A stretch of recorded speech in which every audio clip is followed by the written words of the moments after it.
The second type of gas fees you can have are what we call recurring gas fees. Recurring gas fees are fees that you pay on transactions after you've paid your one-time fee. Now, I want to make this really clear from the start of the video, is that they are not recurring fees, as in they charge you every single month or every day, for example. These are recurring fees, as in they are fees that apply to literally every transaction you make, even after you've made your first transaction. Again, just to clarify, they are not recurring, as in they charge you every month. It's literally based on every transaction you make after your first transaction. So, when will you actually be paying these recurring fees? Well, you'll pay recurring gas fees when doing any of the below on the Ethereum blockchain.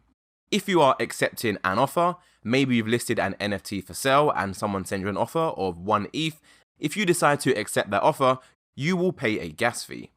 You will also pay a gas fee if you are transferring or even gifting an NFT to someone, sending it from your OpenSea account to another person's account. There are gas fees on that as well. And of course, if you are buying an NFT, there is going to be an associated gas fee with that as well, as we covered in the previous videos. There are also gas fees if you decide to list an NFT and then later on decide, hey, I don't want it live anymore, so you cancel that listing. You will be charged a gas fee for cancelling that. You will also be charged a gas fee when you are cancelling a bid.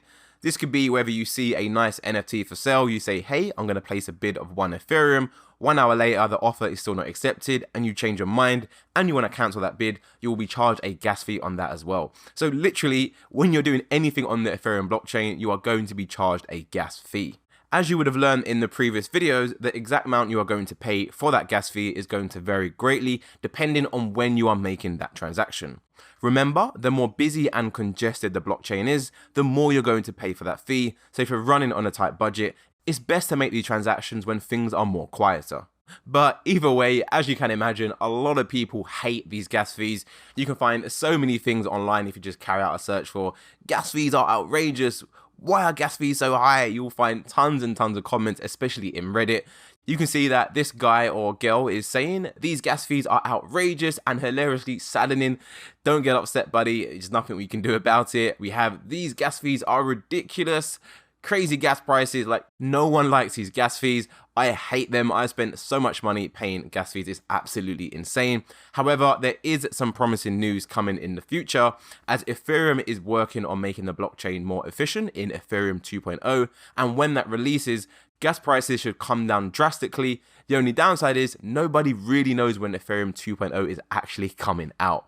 But things will get better and they will get cheaper. So the future is definitely promising. However, unfortunately for now, gas fees are here to stay.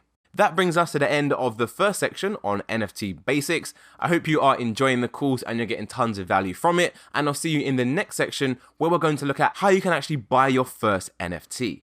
I'll see you there.